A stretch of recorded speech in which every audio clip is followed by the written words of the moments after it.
नमस्कार, स्वागत है आपका हमारे खास प्रोग्राम में, जहां पर बात हम यहां पर करेंगे लैब ग्रोन डायमंड्स की। वैसे तो ये कोई बहुत नई चीज़ नहीं है, लेकिन पिछले 3-5 सालों में हमने यहां पर इसकी अवेयरनेस और अडॉप्टेबिलिटी को एब्सोल्युटली एक्सप्लोड होते हुए देखा है। अगर अंतर्राष्ट्रीय बाजारों की बात की जाए तो वहां पर नंबर्स काफ़ी स्ट्रांग हैं, काफ़ी एनकरेजिंग हैं।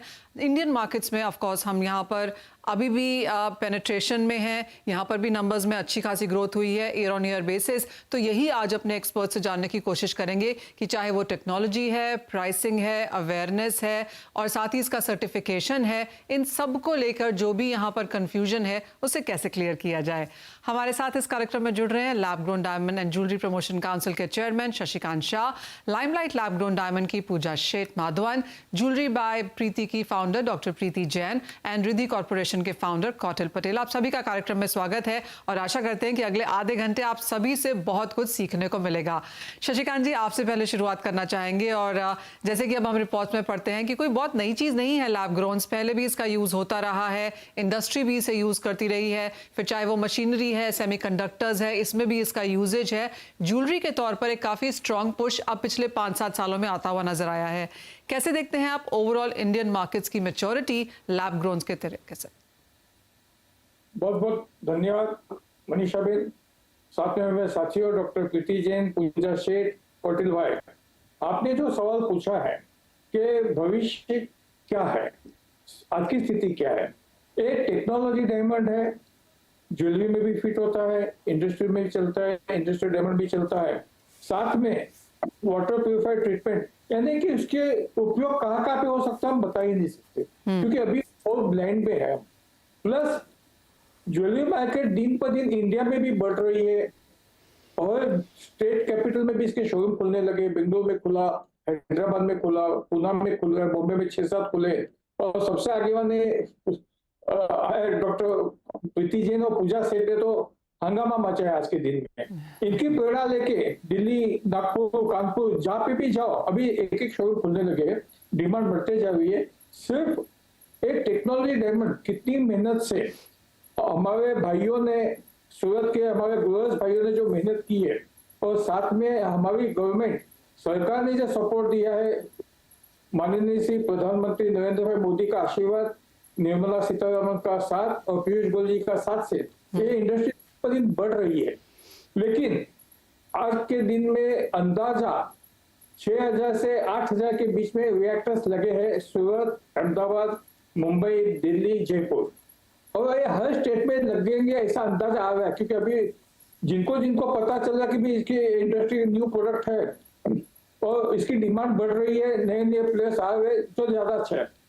बात यहाँ पे अभी ये प्राइस कटिंग, ये दिन पर दिन क्या हो गया कि भाव टूटता गया, तो लोगों का जो एंड यूजर का एक विश्वास होना चाहिए कि मैंने जो खरीदा है उसका भाव स्थगित हो या बढ़ना चाहिए। जैसे कि गोल्ड है, सोना है, सोना लेने से भाव बढ़ते ही गया।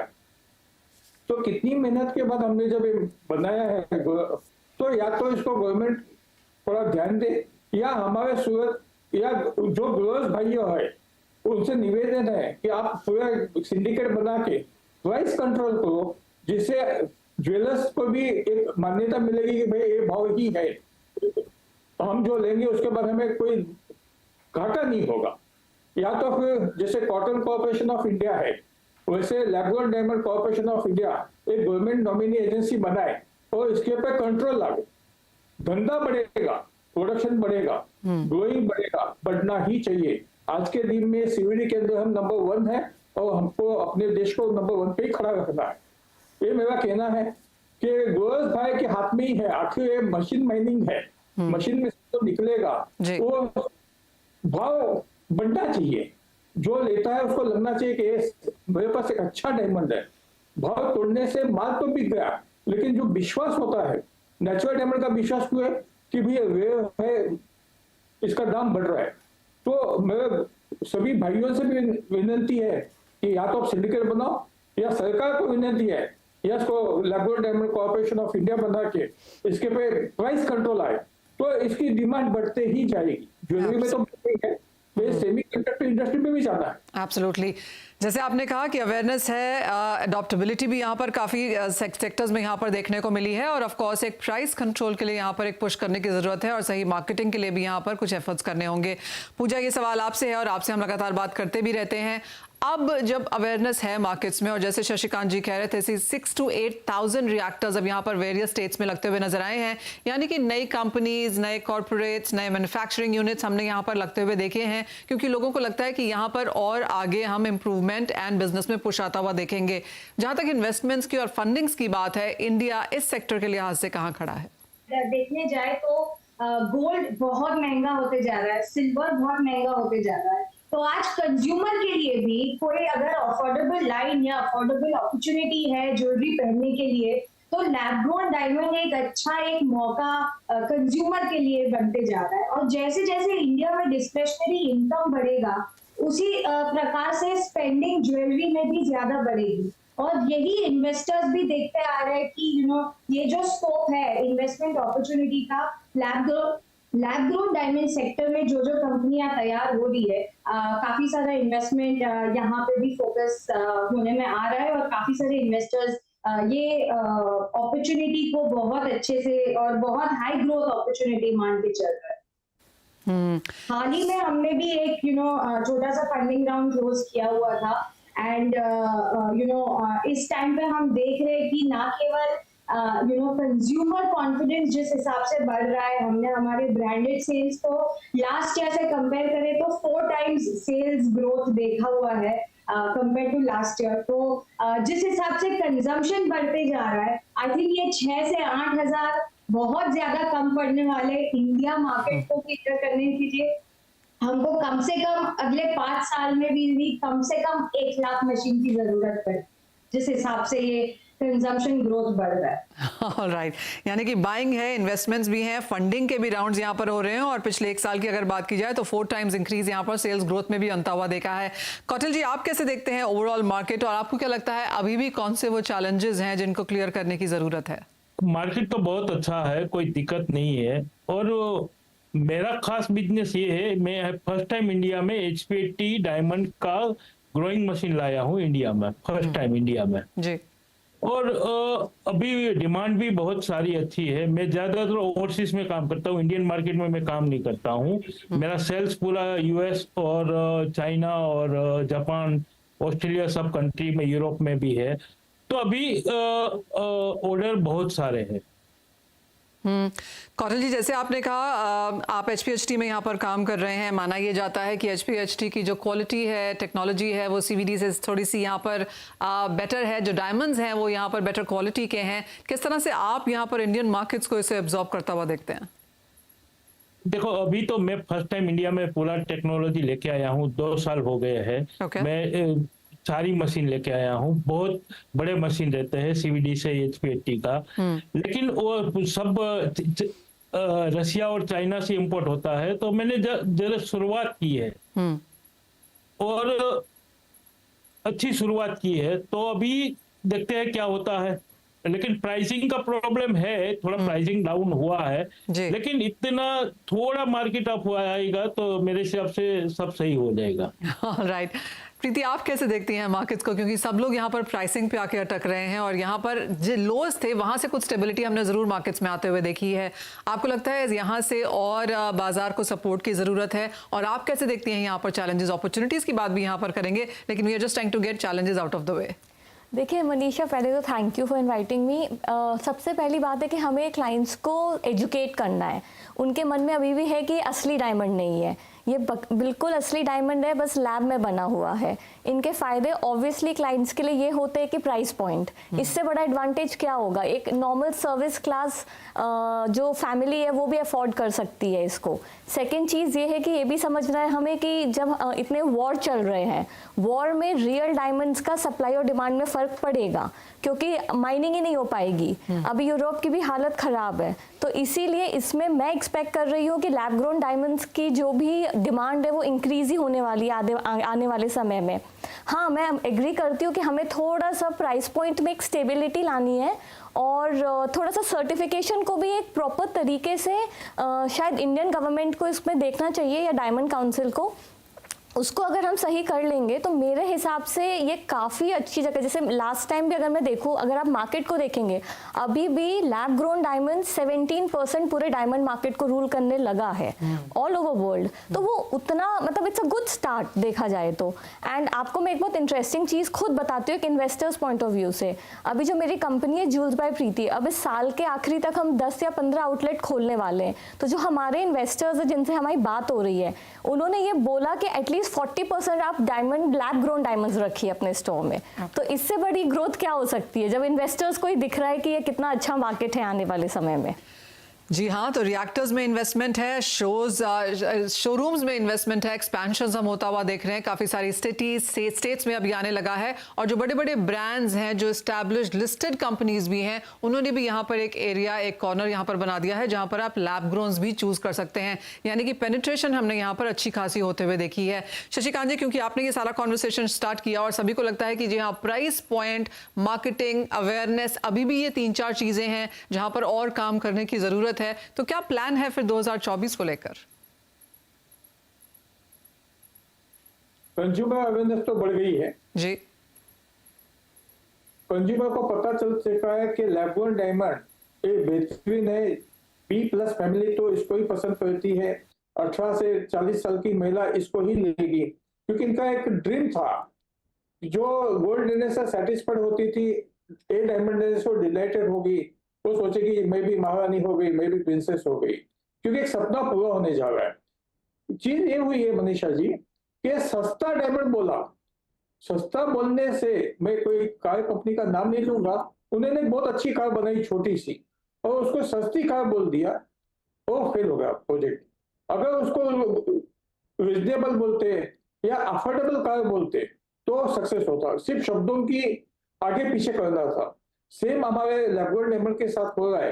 अगर इसको टेक्नोलॉजी डायमंड के देखते हुए अगर कस्टमर को assurance, certification, quality, buyback guarantee अगर हो जाती है तो कोई भी महिला, कोई भी जेंट्स ये डायमंड लेने में आगे पीछे हिचकेगा भी नहीं। बात यहाँ पे आके अटक हुई है, ये डायमंड सस्ता हो गया। सस्ता बोला तो गया काम से। सस्ता बोलना ही नहीं चाहिए।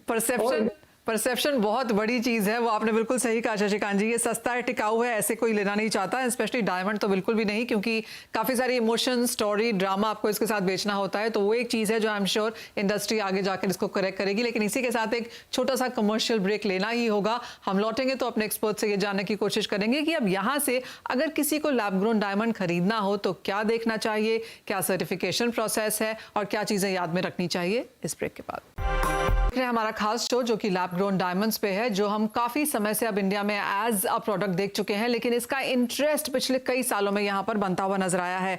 हमारे साथ हमारे गेस्ट हैं जो हमें बता रहे हैं कि कैसे आपको इसे खरीदना चाहिए। पूजा, सबसे पहले आपसे ही जानना चाहेंगे कैसे, what is the story around lab growns, कैसे आप इसको बेचती हैं और खरीदते हमें क्या ध्यान रखना चाहिए? या श्योर। हाँ, मेरा यहाँ पे थिंकिंग थोड़ा सा अलग है कि प्रोडक्ट एक साइड पे है, बट अंत में जब ज्वेलरी खरीदने कोई आ रहा है तो कोई भी कस्टमर वो ज्वेलरी खरीदने आ रहा है, डिजाइन खरीदने आ रहा है, ना केवल गोल्ड, डायमंड या लेबर खरीदने आ रहा है। तो अगर आपका जो रिटेल एक्सपीरियंस है आप वो कस्टमर के लिए चेंज करते हो तो ये जो सेलिंग पॉइंट है लैब ग्रोन डायमंड का वो काफी बेनिफिशियल हो जाता है। और आज के टाइम पे एक्चुअली देखने जाए तो कस्टमर बहुत स्मार्ट है, कस्टमर को सब मालूम है। कस्टमर आके हमें सिखा के जाता है कि यार 1 कैरेट अगर हम नेचुरल डायमंड में लेते तो वो हमें 5 लाख में पड़ता है। वही 5 लाख रुपए में हमको यहाँ पे एक रिंग, एक इयररिंग, एक पेंडेंट और एक ब्रेसलेट मिल जाते हैं लैब ग्रोन डायमंड कैटेगरी में। यानी कि जहाँ पे हमें 3 ग्राम गोल्ड मिल रहा था नेचुरल डायमंड में, यहाँ पे हमको 4 पीसेस का गोल्ड मिलता है, यानी कि 12 ग्राम गोल्ड मिल जाता है। तो बोलते कि ना केवल हम लैब ग्रोन डायमंड से हम डायमंड में तो अपग्रेड कर ही पा रहे हैं, एक चीज नहीं हम 4 चीज ले पा रहे हैं, पर साथ साथ हम गोल्ड भी ज्यादा ले रहे हैं। सो जो कस्टमर, हम जिस कस्टमर से इंटरैक्ट कर रहे हैं वो आज का कस्टमर बहुत स्मार्ट है, वो बहुत ही प्राइस कॉन्शियस है और उनको डिजाइन से मतलब है, आप कितने नए डिजाइन लेके आते हो जो उन्होंने लाइफ में कभी देखा नहीं है या हमेशा पहनने की आशा रखी है, अगर वो एक्सेसिबिलिटी आप क्रिएट करते हो तो lab grown diamond as a selling proposition मुश्किल बिल्कुल भी नहीं है। ऑफ कोर्स ट्रस्ट फैक्टर बहुत काम में आता है और उसमें ना केवल आपका जो ब्रांड प्रेजेंस है, ब्रांड पोजिशनिंग है, बट ऑल्सो सर्टिफिकेशन सॉरी, आप किस हिसाब से ट्रांसपेरेंसी दे रहे हो, आप किस हिसाब से कस्टमर से कम्युनिकेट कर रहे हो, वो बहुत ही मायने रखता है और उसमें सर्टिफिकेशन का बहुत ज्यादा रोल प्ले करता है। तो जस्ट लाइक नेचुरल डायमंड में जो भी सर्टिफिकेशन एजेंसीज या बॉडीज है, जैसे IGI है, SGL है, उन्हीं का सर्टिफिकेशन जब हम लैब ग्रोन डायमंड ज्वेलरी में देते हैं तो कस्टमर का कॉन्फिडेंस ऑटोमेटिकली बढ़ जाता है। जी हाँ, सर्टिफिकेशन प्रोसेसेस जो नेचुरल डायमंड में यूज़ होते हैं वही लैब ग्रोन में होते हैं, तो क्लियरली सर्टिफिकेट के साथ ही आप जब अपना डायमंड लें तो फिर इसे लें। रिसाइकलिंग प्रीति एक ऐसी चीज़ है जो लोग हमेशा क्वेश्चन करते हैं, जो सोने में नहीं आती, और लैब ग्रोन के लिए भी कोई नई चीज़ नहीं है क्योंकि नेचुरल्स में भी यहाँ पर लोग रिसाइकलिंग की बात करते हैं कि वही प्राइस बहुत सालों के बाद भी आपको देना पड़ता है। तो नेचुरल्स के लिहाज से जैसे शशिकांत जी ने कहा कि रिसाइकलिंग इज समथिंग जिसके ऊपर अभी इंडस्ट्री काम कर रही है। देखिए रिसाइकलिंग मतलब इंडस्ट्री ज़रूर इस पे काम कर रही है और आप अगर अकेले डायमंड इंडस्ट्री की नहीं बात करेंगे, आप हर इंडस्ट्री में देखेंगे हमारा जो अभी करंट गवर्नमेंट है वो बहुत ज़्यादा प्रमोट कर रहा है कि जो भी चीज़ें आप ले रहे हो, चाहे वाटर हो चाहे इलेक्ट्रिसिटी हो, वो सारा फिर से इन लोग ऐसे कर रहे हैं कि रिसाइकिल हो रहा है सस्टेनेबिलिटी के लिहाज से। एग्जैक्टली, एंड वो ही फ्यूचर भी है। आई मीन लिमिटेड रिसोर्सेज के कारण वो एक फ्यूचर तो है ही। एंड आप अगर लैब ग्रोन डायमंड्स को देखें तो वो भी उस कैटेगरी में बहुत अच्छे से आता है क्योंकि आप ज़मीन से कुछ नहीं निकाल रहे, आप रियल डायमंड्स पे फोकस नहीं कर रहे हैं, आप एक लैब में बना रहे हैं।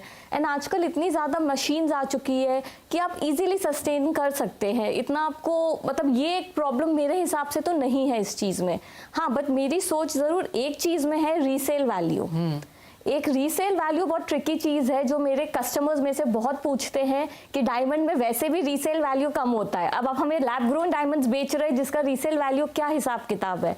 तो मुझे ऐसा लगता है कि एज ए इंडस्ट्री हमें टुगेदर आना चाहिए ये चीज़ को वर्कआउट करने के लिए। बट हाँ, एक और एडवांटेज जो मैंने काफ़ी क्लाइंट से देखा है, वो बोलते हैं कि हम अगर आपको ही नहीं वापस बेच पाएंगे पर हमें इतना पता है ऑनलाइन डालेंगे तो कोई ना कोई तो खरीद ही लेगा क्योंकि है तो डायमंड ही है। और आपको भी बेच पाएंगे, अगर मैं आज आपसे डायमंड लूं तो आप वापस लेंगी वो डायमंड। हाँ जी, ये अपग्रेड होता है, कैसे काम होता है इस पे? सो इसमें अगेन क्या होता है, ये बहुत सब्जेक्टिव चीज़ है इसमें, इसलिए मैंने कहा था पूरी डायमंड इंडस्ट्री को आना चाहिए एक साथ इसके लिए। बट मैं पर्सनली क्या करती हूँ, मैं अपने क्लाइंट्स को कहती हूँ कि जो आप ले रहे हो उसका एटलीस्ट 20% हम लेबर चार्जेस काट के फिर we do give them back the price, तो मतलब हम उनको वापस करते हैं। तो ये मैं कर रही हूँ, बाकी एक स्टैंडर्ड जरूर बनना चाहिए जो बाकी गोल्ड के लिए डायमंड के लिए वो यहाँ पर भी होना चाहिए। कौटिल, जहाँ तक बात है यहाँ पर डिजाइनिंग की है, क्वालिटी की है, मैन्युफैक्चरिंग को लेकर है, रिसाइकलिंग है, एक्सचेंज है, काफ़ी कुछ है यहाँ पर जो हम आप ऑफ कोर्स जैसे आपने कहा कि आप काफ़ी सारी कंट्रीज में यहाँ पर काम करते हैं, लेकिन क्या आपको लगता है जिस तरह के स्पेसिफिकेशंस यहाँ पर इंडियन मार्केट्स के हैं या जिस तरह का माइंड सेट है, कैसे लैब ग्रोन्स चाहे वो CDV हो या फिर HPHT हो, कैसे काम करेगा? नेचुरल डायमंड के हिसाब से देखें तो जो नेचुरल डायमंड बाईबैक का जो स्कीम रहता है उसका जो प्राइसिंग वैल्यू है उतने में तो लैब ग्रोन डायमंड आ जाता है। जो बाईबैक में जो मनी जो कटता है जी 5% 2% जो कटता है उतना वैल्यू में तो लैब ग्रोन डायमंड आता है जी। तो उसके लिए बाईबैक की मेरे हिसाब से कोई जरूरत नहीं है। और दूसरा, लैब ग्रोन डायमंड पूरा इंडस्ट्री अभी नया डेवलप हो रहा है इंडस्ट्री में, जैसे सेमीकंडक्टर है, क्वांटम है, ऐसे बहुत सारी चीज है, उसके लिए हम लोग भी प्रयास कर रहे हैं। मैं भी 2-3 चीज पे R&D कर रहा हूँ, सेमीकंडक्टर है, क्वांटम है, दूसरा 2-3 आइटम है, तो उसमें भी लैब ग्रोन का ज्वेलरी से भी अच्छा मुनाफा है और वो इंडस्ट्री बहुत बड़ा होने वाला है क्योंकि इंडिया में अभी सेमीकंडक्टर स्टार्ट ही हुआ है। कौटिल, अभी एक नया फीचर जी कौटिल, अभी हम यहाँ पर डिजाइनिंग की बात कर रहे हैं, अवेयरनेस की, अडॉप्टेबिलिटी की और एक्सचेंज वगैरह की, लेकिन आप कहेंगे कि एक समय है जैसे हम डायमंड देते हैं तो फ्लॉलेस VHS1 है, क्या है, उस लिहाज से लैब ग्रोन्स में भी क्वालिटी टेक्नोलॉजी बहुत इंपॉर्टेंट हो जाएगी आगे जाते हुए? नहीं, क्वालिटी तो जैसे नेचुरल डायमंड सर्टिफिकेशन होता है वैसे हम लोग सर्टिफिकेशन के साथ ही बेचते हैं। GI IGI और जीकेएल सब लैब करके ही हम लोग बेचते हैं। और वो तो सेम चीज जैसे नेचुरल डायमंड बेचता है सर्टिफिकेशन साथ, वैसे ही लैब ग्रोन डायमंड हम सर्टिफिकेशन साथ ही बेचते हैं। और क्वालिटी तो सेम ही रहता है, नेचुरल डायमंड जैसा ही रहता है, उसमें कोई डिफरेंस नहीं है। सिर्फ लैब में लिखा हुआ आता है this is lab grown diamond और वो नेचुरल डायमंड है। लेकिन कंज्यूमर का जो कॉस्ट लगता है नेचुरल डायमंड में, वो लैब ग्रोन में बहुत कॉस्ट कम लगता है। जी हाँ, वो तो चीज़ है ही, और इसीलिए जो लोग लैब ग्रोन खरीद रहे हैं वो लैब ग्रोन खरीद ही इसीलिए रहे हैं। शशिकांत जी, ये सवाल आपसे है। नई इंडस्ट्री है, आगे काफ़ी अच्छी ग्रोथ एक्सपेक्टेशंस हैं, बहुत लंबा है, ज्वेलरी एक पार्ट ऑफ इट है, bespoke कस्टम ज्वेलरी भी बन सकती है, और अब तो बड़े बड़े नाम, चाहे वो प्रादा है या लुई विटॉन है, घड़ियों की जो बड़ी बड़ी कंपनीज हैं वो भी लैब ग्रोन को काफ़ी स्ट्रांगली देखने लगे हैं। Swarovski is another one. तो बहुत बड़े बड़े नाम भी अब इसके साथ इंटरनेशनली जुड़ गए हैं। जैसे मैंने कहा, इंडियन मार्केट्स में भी जो लिस्टेड कंपनीज हैं वो भी अब लैब ग्रोन की तरफ देखने लगी हैं। एक छोटा पोर्टफोलियो ही सही, लेकिन इसमें वेंचर सब लोग करना चाहते हैं। तो जैसे आपने कहा, 2-3 चीजें यहां पर काफी इंपॉर्टेंट है आगे जाते हुए, चाहे वो प्राइसिंग के लिहाज से है, अवेयरनेस है, ब्रांडिंग है, मार्केटिंग है, एक्सचेंज है, काफी चीजें यहां पर करने के लिए हैं। आपका तो एक एजेंडा यहां पर सेट है, तो क्या कुछ एक्सपेक्ट कर सकते हैं हम आगे जाकर? इंटरनेशनल मार्केट में से तो बहुत अच्छे अच्छे बड़े नाम आ गए, लेकिन हमारे पास तो हिंदुस्तान में से भी 3 बड़ी जो ऑलरेडी ज्वेलरी सेक्टर में नेचुरल में है, जिनका पैन इंडिया नेटवर्क है, वो भी लैब ग्रोन डायमंड का नया नाम और नए शोरूम लेके 500 से 1000 शोरूम तक बनने की कोशिश में है। जो फ्यूचर हम देख रहे हैं, अगर 500 शोरूम एक ही कंपनी के खुलते हैं तो इसका मार्केटिंग अपने आप हो जाएगा, एडवर्टाइजमेंट अपने आप हो जाएगा। मनीषा जी, अभी मैं 1 हफ्ते पहले एक ज्वेलरी शोरूम में गया था नेचुरल डायमंड पूछने के लिए। वहां पे जो सेल्स मैडम थी, इतनी अनुभवी थी कि उन्होंने जो मुझे कैलकुलेशन दिखाया, जो मैं आम जनता को दिखाना चाहता हूँ, कि उन्होंने बोला कि सर आप 1 कैरेट का नेचुरल डायमंड लोगे 5 लाख रुपए का आएगा, आप 1 कैरेट का लैब ग्रोन डायमंड सीवीडी लोगे आपको 50 से 60 हजार रुपए में आएगा, तो आपका तो 4.5 लाख रुपया बचता है। आप उसको एफडी कर दो, 7 साल में डबल हो जाए, बेचते जाओगे तो आपका गोल्ड का तो प्राइस भी बड़ा है, और डायमंड है, सीवीडी डायमंड को भी 1000 साल तक कुछ होने वाला नहीं है। मुझे वो मैडम को देख इतनी खुशी हुई कि हम बिजनेस में कैलकुलेशन नहीं कर पाए, वो मैडम ने मुझे समझाया कि पैसा भी आपका और डायमंड भी आपके पास ही बचे।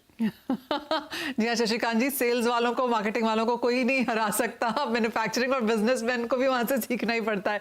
पूजा जी शशिकांत जी, जो डॉक्टर जैन का कहना है, प्रीति मैम का, कि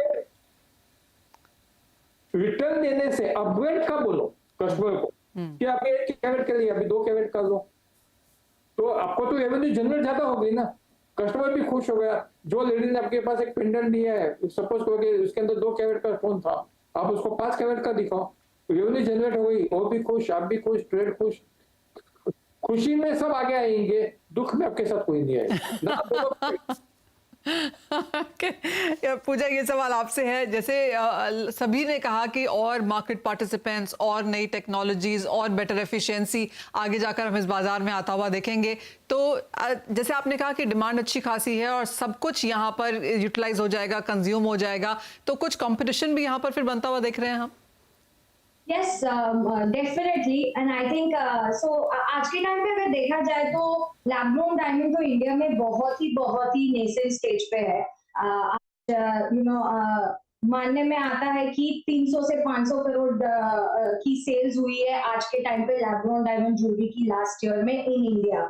बट देखा जाए तो only 5% natural diamond consumption India में सिर्फ 5% के इंडियन वुमेन ने ही किया है।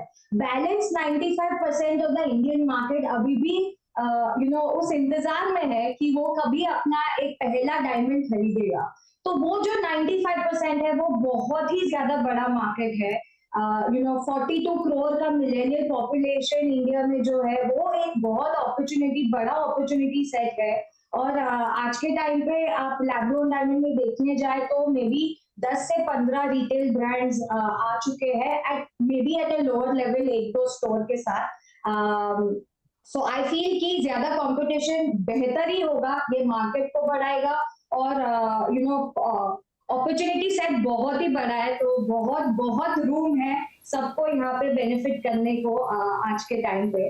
एंड लाइमलाइट तो you know we are very very positive, और हमको यहाँ पे स्केल करना है अगले 5 साल में 200 स्टोर, और ये साल का टारगेट है 50 स्टोर करने का हमारा। लेकिन इसी के साथ फिलहाल इस कार्यक्रम में इतना ही समय है। आप सभी का बहुत शुक्रिया साथ जुड़ने के लिए और वो classroom, master classroom lab grown diamonds की लगाने के लिए हमारे दर्शकों के लिए बहुत शुक्रिया। Thank you.